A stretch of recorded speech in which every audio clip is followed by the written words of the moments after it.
Doctor Babasaheb Ambedkar यांच्या जयंतीनिमित्त रमाई बहुउद्देशीय सामाजिक संस्थेच्या वतीनं रक्तदान शिबिराचं आयोजन करण्यात आलं होतं। डॉक्टर बाबासाहेब आंबेडकर यांच्या जयंतीनिमित्त रमाई बहुउद्देशीय सामाजिक संस्थेतर्फे रक्तदान शिबिर आयोजित करण्यात आलं होतं।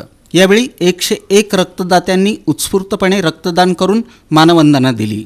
या प्रसंगी Republican party of India Athawale गटाचे महाराष्ट्र प्रदेशाध्यक्ष तथा माजी राज्यमंत्री राजाभाऊ सरवदे, मध्यवर्तीचे माजी अध्यक्ष शिवम सोनकांबळे, RPIAचे शहर संघटक सचिव सुशील सरवदे, ॲडव्होकेट राजकुमार म्हात्रे, समीर शेख, मनीष काळजे, सोमनाथ काटकर, उदय रुपनर, बाबू काळे, आकाश मुदगल, अंबू बंदपट्टे, साई आरकेल, अमित सूर्यवंशी, बाबू मोडे, प्रशांत शिंदे, विनायक गायकवाड, मोहसिन जमादार, सुनील चौधरी, संगा वारभुवन, ओनली फ्रेंड्स ग्रुपचे संस्थापक अध्यक्ष सचिन कांबळे, उत्सव अध्यक्ष अजय झिंगाडे, उपाध्यक्ष अभिजित चव्हाण आणि ओनली फ्रेंड्स ग्रुपच्या सर्व सदस्यांची उपस्थिती होती।